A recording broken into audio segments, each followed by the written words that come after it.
Hi friends, అందరికీ నమస్కారం. ఈరోజు కథ అద్భుత అద్దం. ఆనందపురం రాజు వివేకుడు తన కుమారుడు విక్రముడికి పెళ్లి చేయాలి అనుకున్నాడు.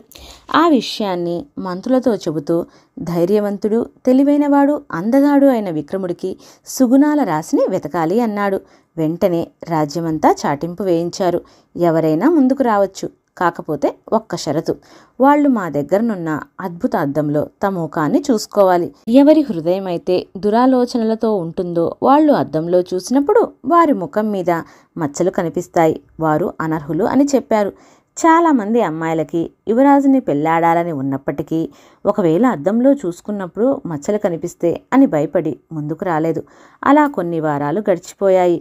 ఒక పల్లెటూరు అమ్మాయి తండ్రితో నగరానికి వచ్చి మంత్రుల్ని సంప్రదించింది. వారు సభని ఏర్పాటు చేశారు. నిబంధన తెలుసు కదా అన్నాడు రాజు. అందుకు బదులిస్తూ, రాజా, తప్పులు చేయనిది ఎవరు? అందుకు నేను మినహాయింపును కాదు. తెలియక ఏదైనా తప్పు చేసినంత మాత్రాన నన్ను ఊళ్ళో ఎవరు దూరం పెట్టలేదు.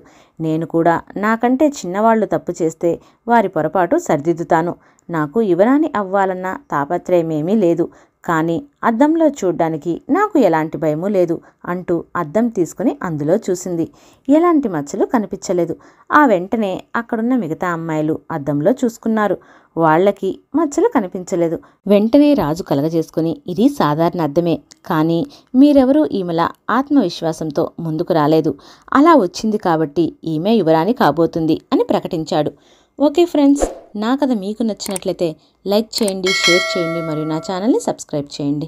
పక్కనే ఉన్న బెల్ ఐకాన్ క్లిక్ చేయడం మర్చిపోవద్దు. Thank you for watching.